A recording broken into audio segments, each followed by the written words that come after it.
हे अर्जुन, विशुद्ध बुद्धि से युक्त, एकांत और शुद्ध देश का सेवन करने वाला तथा मिताहारी, जीते हुए मनवाणी शरीर वाला और दृढ़ वैराग्य को भली प्रकार प्राप्त हुआ पुरुष निरंतर ध्यान योग के परायण हुआ, सात्विक धारणा से अंतःकरण को वश में करके तथा शब्दादिक विषयों को त्याग कर और राग द्वेषों को नष्ट करके तथा अहंकार, बल, घमंड, काम, क्रोध और संग्रह को त्याग कर ममता रहित और शांत अंतःकरण हुआ, सच्चिदानंद घन ब्रह्म में एक ही भाव होने के लिए योग्य होता है।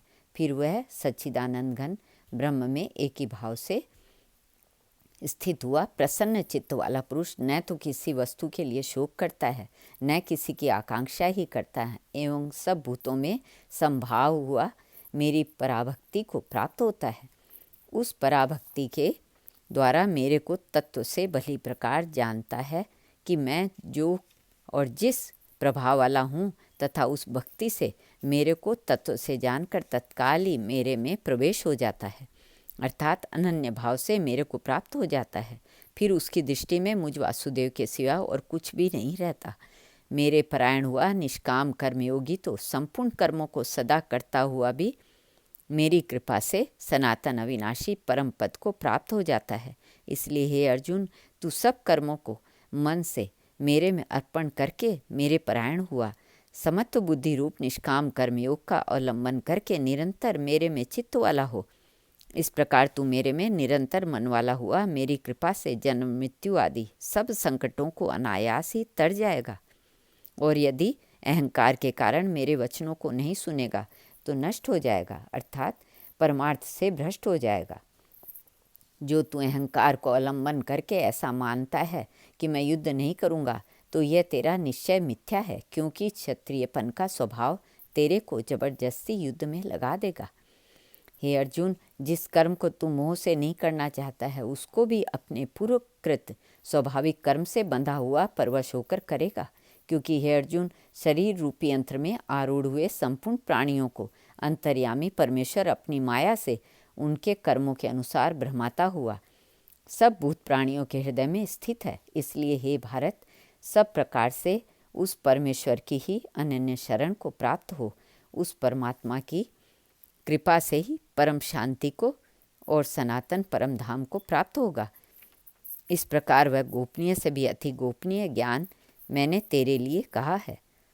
इस रहस्य युक्त ज्ञान को संपूर्णता से अच्छी प्रकार विचार के फिर तू जैसे चाहता है वैसे ही कर, अर्थात जैसे तेरी इच्छा हो वैसे ही कर। इतना कहकर भी अर्जुन का कोई उत्तर नहीं मिलने के कारण श्री कृष्ण भगवान फिर बोले कि हे अर्जुन, संपूर्ण गोपनीयों से भी अति गोपनीय मेरे परम रहस्य युक्त वचन को तू फिर भी सुन, क्योंकि तू मेरा अतिशय प्रिय है। इससे यह परम हितकारक वचन मैं तेरे लिए कहूँगा।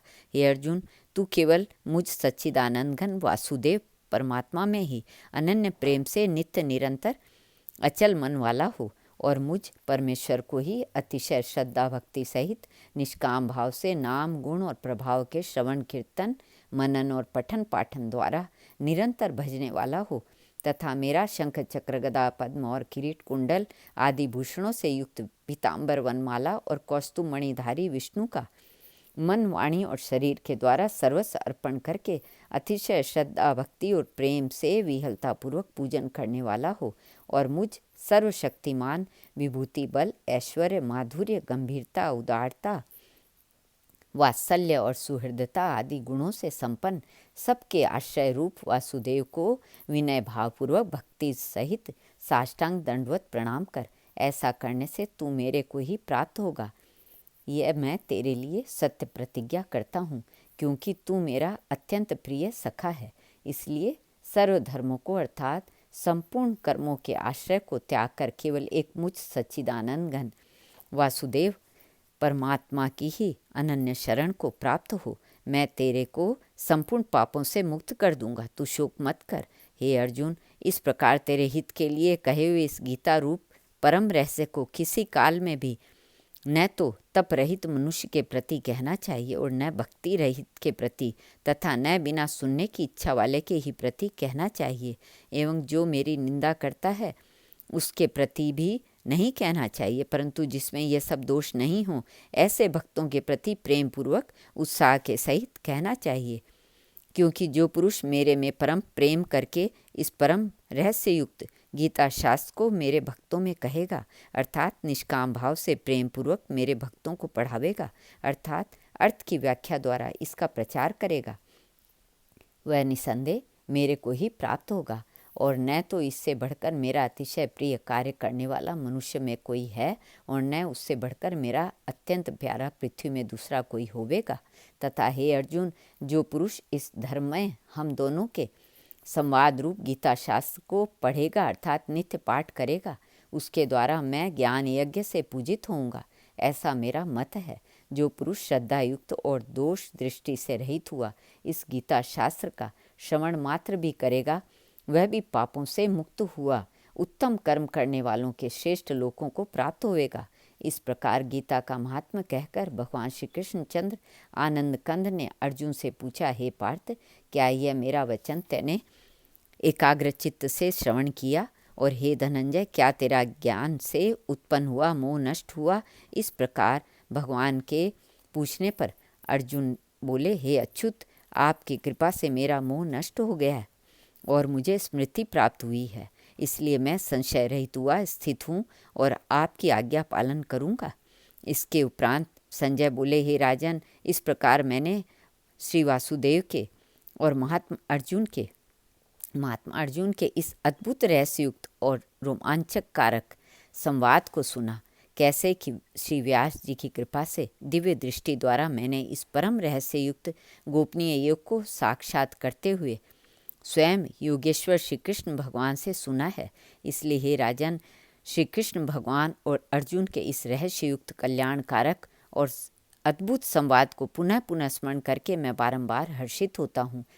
तथा हे राजन, श्री हरि के उस अति अद्भुत रूप को भी पुनः पुनः स्मरण करके मेरे चित्त में महान आश्चर्य होता है और मैं बारंबार हर्षित होता हूँ। हे राजन, विशेष क्या कहूँ, जहाँ योगेश्वर श्री कृष्ण भगवान हैं और जहाँ गांडीव धनुषधारी अर्जुन है, वहीं पर श्री विजय विभूति और अचल नीति है, ऐसा मेरा मत है।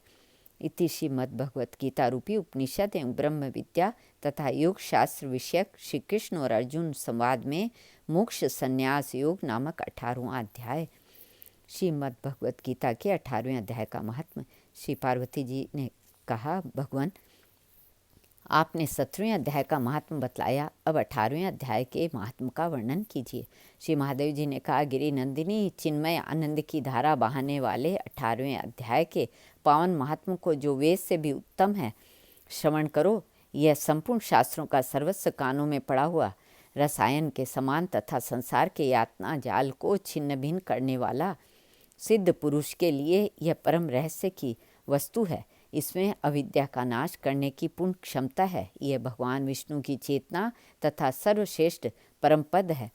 इतना ही नहीं, यह विवेकमयी लता का मूल काम क्रोध और मत से नष्ट करने वाला इंद्र आदि देवताओं को चित्त का विश्राम मंदिर तथा सनक सनंदन आदि महायोगियों का मनोरंजन करने वाला है। इसके पाठ मात्र से यमदूतों की गर्जना बंद हो जाती है। पार्वती, इससे बढ़कर कोई ऐसा रहस्यमय उपदेश नहीं है जो संतप्त मानवों को त्रिविध ताप को हरने वाला और बड़े बड़े पातकों का नाश करने वाला हो। 18वें अध्याय का लोकोत्तर महात्म्य है। इसके संबंध में जो पवित्र उपाख्यान है उसे भक्ति पूर्वक सुनो। उसके श्रवण मात्र से जीव समस्त पापों से मुक्त हो जाता है। मेरुगिरी के शिखर पर अमरावती नाम की एक रमणीय पुरी है। उससे पूर्व काल में विश्वकर्मा ने बनाया था। उस पुरी में देवताओं द्वारा सेवित इंद्र सची के साथ निवास करते थे। एक दिन वे सुखपूर्वक बैठे थे। इतने में ही उन्होंने देखा कि भगवान विष्णु के दूतों से सेवित एक अन्य पुरुष वहाँ आ रहा है। इंद्र उस नवागत पुरुष के तेज से तिरस्कृत होकर तुरंत ही अपने मणिमय सिंहासन से मंडप में गिर पड़े। तब इंद्र के सेवकों ने देवलोक के साम्राज्य का मुकुट इस नूतन इंद्र के मस्तक पर रख दिया। फिर तो दिव्य गीत गाती हुई देवांगनाओं के साथ सब देवता उनकी आरती उतारने लगे। ऋषियों ने वेद मंत्रों द्वारा उच्चारण करके उन्हें अनेक आशीर्वाद दिए। गंधर्वों का ललित स्वर में मंगलमय गान होने लगा। इस प्रकार इस नवीन इंद्र को 100 यज्ञों का अनुष्ठान किए बिना ही नाना प्रकार के उत्सवों से सेवित देखकर पुराने इंद्र को बड़ा विस्मय हुआ। वे सोचने लगे, इसने तो मार्ग में न कभी पोसले बनवाए, न पोखरे, न खुदवाए, न पथिकों को विश्राम देने के बड़े बड़े वृक्ष लगवाए हैं। अकाल पड़ने पर अन्नदान के द्वारा इसने प्राणियों का सत्कार भी नहीं किया। इसके द्वारा तीर्थों में, सत्र और गांव में यज्ञ का अनुष्ठान भी नहीं किया हुआ। फिर इसने यहाँ किस भाग्य से दी हुई ये सारी वस्तुएं कैसे प्राप्त की है? इस चिंता से व्याकुल होकर इंद्र भगवान विष्णु के पूछने के लिए प्रेम पूर्वक क्षीर सागर के तट पर गए और वहाँ अकस्मात अपने साम्राज्य से भ्रष्ट होने के कारण दुख निवेदन करते हुए बोले, लक्ष्मीकांत, मैंने पूर्व काल में आपकी प्रसन्नता के लिए 100 यज्ञों का अनुष्ठान किया था। उसी के पुण्य से मुझे इंद्र पद की प्राप्ति हुई थी, किंतु इस समय स्वर्ग में कोई दूसरा ही इंद्र अधिकार जमाए बैठा है। उसने जो न कभी धर्म का अनुष्ठान किया है न यज्ञों का, फिर उसने मेरे दिव्य सिंहासन को कैसे अधिकार जमाया है? श्री भगवान बोले, इंद्र वह गीता के 18वें अध्याय से 5 श्लोकों का प्रतिदिन पाठ करता है। उसी के पुण्य से उसने तुम्हारे उत्तम साम्राज्य को प्राप्त कर लिया है। गीता के 18वें अध्याय का पाठ सब पुण्यों का शिरोमणि है। उसी का आश्रय लेकर तुम भी अपनी पद पर स्थित हो सकते हो। भगवान विष्णु के वचन सुनकर और उस उत्तम उपाय को जानकर इंद्र ब्राह्मण का वेश बनाए गोदावरी के तट पर गए। वहाँ उन्होंने कालिका ग्राम नामक उत्तम और पवित्र नगर देखा। वहाँ काल का भी मर्दन करने वाले भगवान कालेश्वर विराजमान हैं। वहीं गोदावरी तट पर एक परम धर्मात्मा ब्राह्मण बैठे थे, जो बड़े ही दयालु और वेदों के पारंगत विद्वान थे। वे अपने मन को वश में करके प्रतिदिन गीता के 18वें अध्याय का स्वाध्याय किया करते थे। उन्हें देखकर इंद्र ने बड़ी प्रसन्नता के साथ उनके दोनों चरणों में मस्तक झुकाया और उन्हीं से 18वें अध्याय को पढ़ा। फिर उसी के पुण्य से उन्होंने श्री विष्णु का सायुज्य प्राप्त कर लिया। इंद्र आदि देवताओं का पद बहुत ही छोटा है। यह जानकर वे परम हर्ष के साथ उत्तम वैकुंठ धाम को गए। अतः यह अध्याय मुनियों के लिए श्रेष्ठ परम तत्व है। पार्वती, 18वें अध्याय के इस दिव्य महात्म का वर्णन समाप्त हुआ। इसके श्रवण मात्र से मनुष्य सब पापों से छुटकारा पा जाता है। इस प्रकार संपूर्ण गीता का पाप नाशक महात्म बतलाया गया। महाभागे, जो पुरुष श्रद्धा युक्त होकर इसका श्रवण करता है, वह समस्त यज्ञों का फल पाकर अंत में श्री विष्णु धाम का सायुज्य प्राप्त कर लेता है। श्री कृष्णार्पणमस्तु।